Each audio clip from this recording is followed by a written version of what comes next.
রুই মাছের পেটি দিয়ে এরকম ঘন করে মুগ ডাল রান্না করলে বাড়ির সবাই চেটেপুটে প্লেটের ভাত খেয়ে নেবে। সো হ্যালো এভরিওয়ান, আসসালামু আলাইকুম। আশা করি সকলেই ভালো আছেন। আল্লাহর রহমতে আমিও ভালো আছি।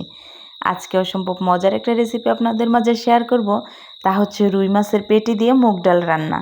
এখানে আমি 1.5 কাপের মতো ডাল নিয়েছি, মানে সম্পূর্ণ টিফিন বক্সে আমার 1/2 কেজি ডাল আছে। এখান থেকে আমি অর্ধেকের চাইতে কিছুটা বেশি ডাল নিয়েছি, মানে 1.5 কাপের মতো ডাল এখানে ভালোভাবে আমি ভেজে নেব।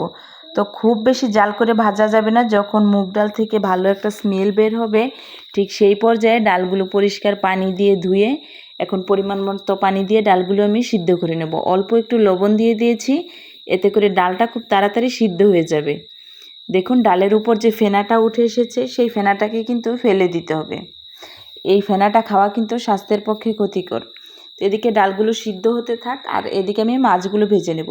দেখুন এখানে আমি রুই মাছের পেটি নিয়েছি, বেশিরভাগই রুই মাছের পেটি, শুধু একটা মাত্র চাক নিয়েছি আর একটা লেজ।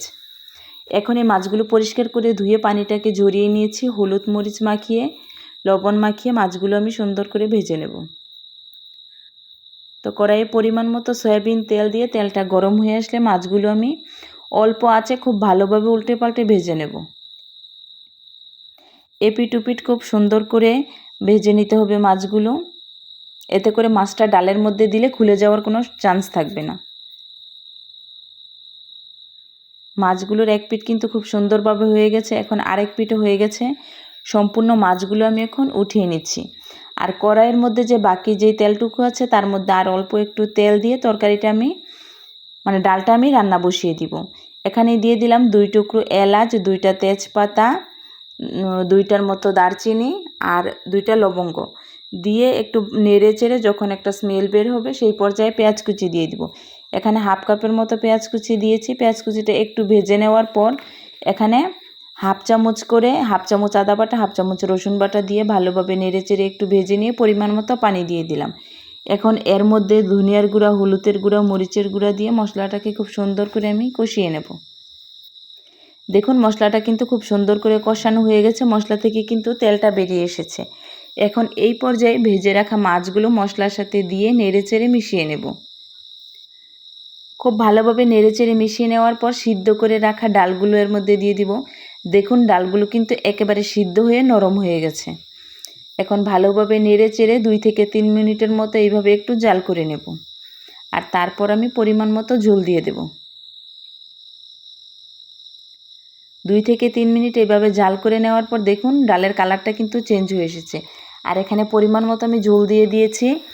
আপনারা কি পরিমাণ ঝোল খাবেন, ডালটাকে পাতলা না ঘন রাখবেন সেই অনুযায়ী আপনারা ঝোলটা দিয়ে দিবেন। ঝোলটা দিয়ে দেওয়ার পর দেখুন ডালের মধ্যে খুব সুন্দর কিন্তু বলক চলে এসেছে। আর 2টা কাঁচামরিচ চিড়ে দিয়েছি খুব সুন্দর একটা স্মেল বের হওয়ার জন্য। আর 1 চামচের মতো দিয়ে দিয়েছি জিরার গুঁড়া। জিরার গুঁড়াটা দিলে ডালটা খেতে কিন্তু ভীষণ ভালো লাগে। তো খুব বেশি মশলা দিয়ে ডালটা রান্না করলে খেতে কিন্তু ভালো লাগে না। খুব অল্প মশলায় এই ডালটা রান্না করলে খেতে খুবই ভালো লাগে। তো পরিমাণ মতো জিরার গুঁড়া দিয়ে এখন একটু নেড়ে চেড়ে নিয়েছি। এখন অল্প আঁচে ডালটাকে আমি কিছুক্ষণ জাল করে নেব। দেখুন ডালটা কিন্তু অনেকটা ঘন হয়ে এসেছে। দেখুন ডালের ফাইনাল লুকটা দেখে কিন্তু খুবই সুন্দর লাগছে আর খেতে কিন্তু ভীষণ মজা হয়েছিল। আজকে যেই পদ্ধতিতে আমি ডালটা রান্না করেছি ঠিক একই পদ্ধতিতে যদি আপনারা ডালটা রান্না করেন ডাল থেকে কোনো রকম গন্ধ বের হবে না। এর মূল টিপসটা হচ্ছে ডালটা আমি ভেজে তারপর সিদ্ধ করে নিয়েছি। এই সিদ্ধ করে নেওয়ার ফলে কিন্তু ডাল থেকে কোনো রকম গন্ধ বের হবে না। তো আশা করি আজকের ভিডিওটা ভালো লাগবে। যদি ভিডিওটা ভালো লেগে থাকে প্লিজ চ্যানেলটিকে সাবস্ক্রাইব করে পাশে থাকা বেল বাটনটি অন করতে ভুলবেন না। সবাইকে অসংখ্য ধন্যবাদ। খোদা হাফেজ।